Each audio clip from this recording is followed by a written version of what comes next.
Hello and welcome to Paper Plays Julie K. Thanks so much for stopping by and joining me. And today I have my second design team project for this month for Kraft Supplies for You. And again, Kraft Supplies for You is an online store that carries laces and trims, appliques, bling, doilies, gorgeous flowers, both paper and fabric, all sorts of kind of miscellaneous embellishments that we can use in both fabric and paper crafting. I'm excited to announce that for the month of May, Kraft Supplies for You is celebrating with a drawing for 2 gift certificates, thanking all of our customers. So with every $25 purchase made May 1st through May 31st, names will be entered for a $40 or $30 gift certificate. The drawing will be held the first week of June. I will be sure to link the stores below, so if you are interested in purchasing some of the items that I used in today's projects, you can check out the store links below. There's a .net store and a Zibbit store. I am also going to link all of the social media sites. There's a Pinterest, a Facebook page, a blog, Instagram, just to name some of the social media sites where you can find Kraft Supplies for You. And I am also going to link all of the other ladies who are participating on the design team. They are creating some wonderful projects, and I really hope that you go and check them out if you haven't done so already. And for my second projects this month, I decided to alter a box. And probably about 10 years ago, I had purchased this box, and it was all in like pieces. And so I had to assemble the whole box and add the paper to it. And then, of course, add all the gorgeous items from Kraft Supplies for You. It was a lot of fun to work with. And it does measure approximately 5 by 7, a little bit bigger than that, if you want to know the exact measurements. And I did go ahead and use the Graphic 45 Portrait of a Lady collection. And most of the supplies that I used on this box do come from Kraft Supplies for You, especially the flowers, which I think match this paper collection perfectly. So I was really thrilled when I picked up my design team package and everything matched so perfectly, because I was kind of thinking in my head that I wanted to work with this paper collection. And so to begin with, I did, of course, layer the paper on the box, and I layered another journal card on top of that. And then I went ahead and took one of the images from the paper collection, and I put it inside of this frame, which I had picked up at the thrift store, but it was nice and vintage looking.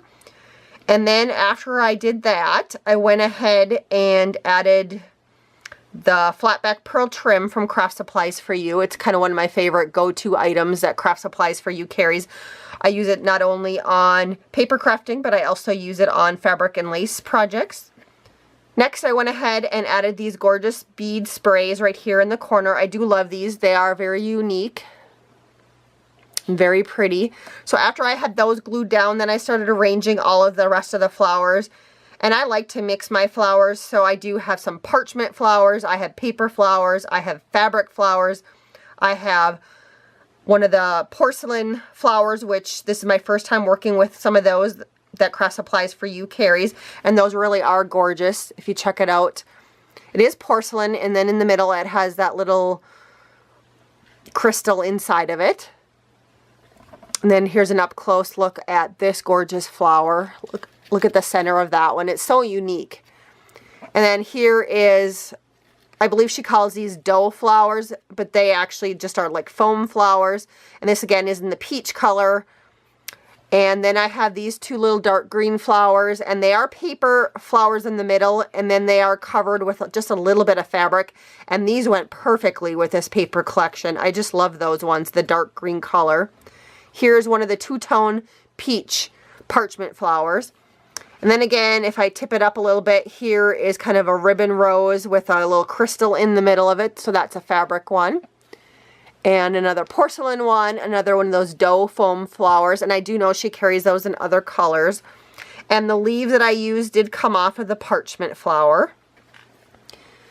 I went ahead and added just a tag that came from the paper collection. And then in this corner here, I added another flower spray, very similar to the other one. I think the only difference with this one is there's a fewer flowers, but I added this gorgeous flower from Kraft Supplies for You. It's just a little bit different style than this one right here. There's another parchment flower. That's the ribbon roses, the little doe flower, that same dark green flower that I'm in love with, and then a little rosebud. Again, all of those flowers are from Kraft Supplies for You. And so that is the cover of my box. And then the spine of my box I left plain. I was debating about putting some ribbon on it, but I just left it plain for now. I might change my mind, I don't know yet. But then right here on my box, you can see this background piece of ribbon, which is really gorgeous. It is from Kraft Supplies for You. It's one of those nice trims that you can go ahead and you can cut it up into pieces if you want, or you can leave it as is. And then I went ahead and added some of the white 3D loopy trim flowers on top of that. And I did that kind of all the way around the box on 3 sides. And then on this middle one, I did need some sort of closure for this box. And recently I received some gorgeous bling from Maggie White, who is also on our design team. She was quite generous with some of her bling, and I decided to use this on this box because this had a great vintage feel to it. And then I felt since it had kind of some crystals in it, it kind of carried out the crystals that were in these 2 flowers in the centers. But just gorgeous. So thank you so much for that, Maggie. I'm starting to use some of the supplies that you were so generous with for sharing with me. And I just used an elastic closure, and what I did before I glued down this frame, I just put the elastic underneath there just so then it would hook underneath here. And then my only recommendation if people are new to attaching bling for closures is, I don't know if it's going to show up very well, but I do layer up my bling on a couple of buttons just so then when you attach your elastic, it has somewhere to grab to and it's not so close that it'll stick quite nicely. So that's my little hint for people if you are new to making closures with bling. And when you open up the box, I did leave it very plain just so I could fill it up with goodies for whoever the lucky recipient is going to be for this box. And the only thing I did was go ahead and add a couple layers of paper, and I just added one of the journal cards from the paper collection right there. But it is a fairly good size. I think it would probably be pretty close to fitting 5x7 photos in there, I think. So that is my second design team project for the month. I hope you guys all love it as much as I do. I especially love all the flowers and how unique some of these flowers are with the different centers, and it's just gorgeous, and they all match this paper collection perfectly. So again, I was thrilled about that. Thanks everybody so much for watching. I hope you all have a wonderful day and happy crafting.